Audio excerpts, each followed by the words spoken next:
Shalom saudara-saudara yang kasih oleh Tuhan. Bagaimana kabar saudara hari ini?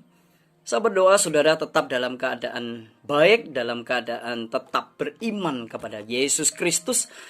Di tengah situasi yang mungkin hari-hari ini benar-benar menguras tenaga kita, menguras pikiran kita, bahkan juga mulai sudah ada yang tergoncang iman percayanya.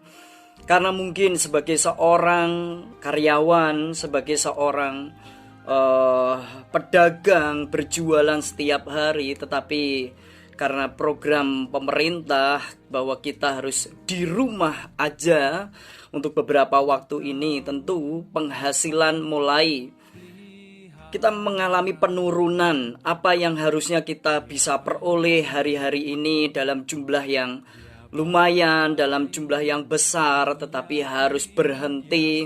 Ada yang memang mengalami penurunan, ada yang 50%, bahkan ada yang 90%, atau mungkin tidak ada penghasilan sama sekali setiap hari. Lalu kita mulai merasa lemah. Setiap kebutuhan selalu membutuhkan akan keuangan. Dan ini perlu untuk ada satu terobosan rohani. Dan saya juga sudah mendengar ada beberapa satu cerita, keluhan dari jemaat yang berdagang. Ya memang omsetnya mulai turun begitu ya. Tetapi saya mau ingatkan buat siapa saja saudara-saudara yang kasih oleh Tuhan yang mendengar akan siaran ini sebentar saja. Mari kobarkan iman percayamu kembali. Jangan lesu, jangan merasa kendor, jangan merasa lemah ya. Saat kondisi seperti ini, jangan hanya gara-gara ekonomi kita menjadi turun kadar iman kita menjadi tidak bersemangat untuk berdoa, kita tidak bersemangat untuk memuji Tuhan. Nah, sementara ibadah mulai dirumahkan, di-online-kan, justru saya menjadi ingat apa yang pernah Tuhan Yesus katakan. Masuklah ke dalam kamarmu, tutuplah pintu dan berdoalah. Nah, ini adalah menjadi kesempatan yang baik untuk saya dan saudara memiliki kemandirian iman ya, memiliki kemandirian iman yang tidak hanya bergantung kepada tokoh rohani, pendeta ataupun juga orang tua rohani kita. Tuhan ternyata ingin jauh lebih daripada itu adalah kemandirian iman setiap pribadi kita. Kita datang kepada Tuhan dengan keimanan yang utuh tanpa kebergantungan dari yang di atas kita yang kita anggap lebih rohani. Oh enggak, ternyata memang saya bisa rasakan getaran hati Tuhan bahwa Dia merindukan setiap orang memiliki kemandirian iman percayanya.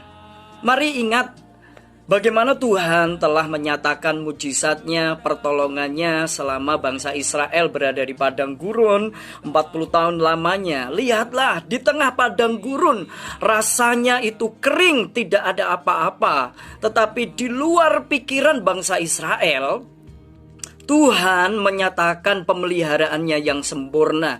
Dia memberikan mana untuk setiap pagi tersedia. Itu makanan yang sangat bergizi, yang tidak pernah didapati oleh bangsa Israel. Nah, saudara-saudara yang dikasihi oleh Tuhan, Allah begitu baik memelihara umatnya. Dia menyediakan juga sumber air. Bahkan di Mara sekalipun air itu pahit, Dia mengubahnya menjadi air tawar yang menyehatkan, yang menyegarkan, air mineral yang sungguh baik untuk dikonsumsi oleh umat Israel.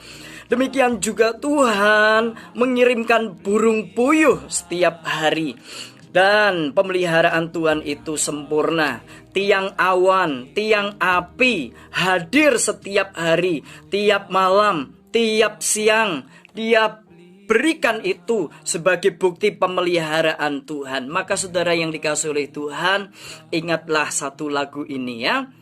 Ku tahu Bapa peliharaku, Dia baik, Dia baik, ku yakin Dia selalu sertaku, Dia baik bagiku. Baiklah saudara yang kasih oleh Tuhan, biarlah renungan pagi hari ini menjadi berkat buat kita semua, dan lagu ini menguatkan iman percaya kita. Izinkan saya berdoa untuk saudara. Haleluya. Bapa, sumber kehidupan kami percaya atas pemeliharaan-Mu setiap hari. Tak pernah Kau tinggalkan kami dan tak pernah Kau biarkan kami. Biarlah firman-Mu itu terjadi dan Kau genapi, bahwa keturunan orang percaya tidak dibiarkan seorang diri bahkan meminta-minta. Oh Tuhan, Engkau Allah pemelihara hidup kami, maka kami tidak takut atas setiap kebutuhan hidup kami.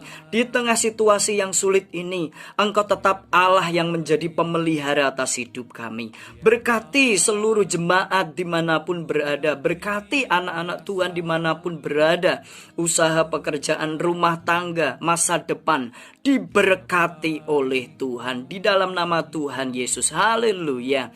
Amin. Baik saudara yang kasih oleh Tuhan, sekian renungan dari saya di dalam berkat nama Tuhan Yesus. Shalom.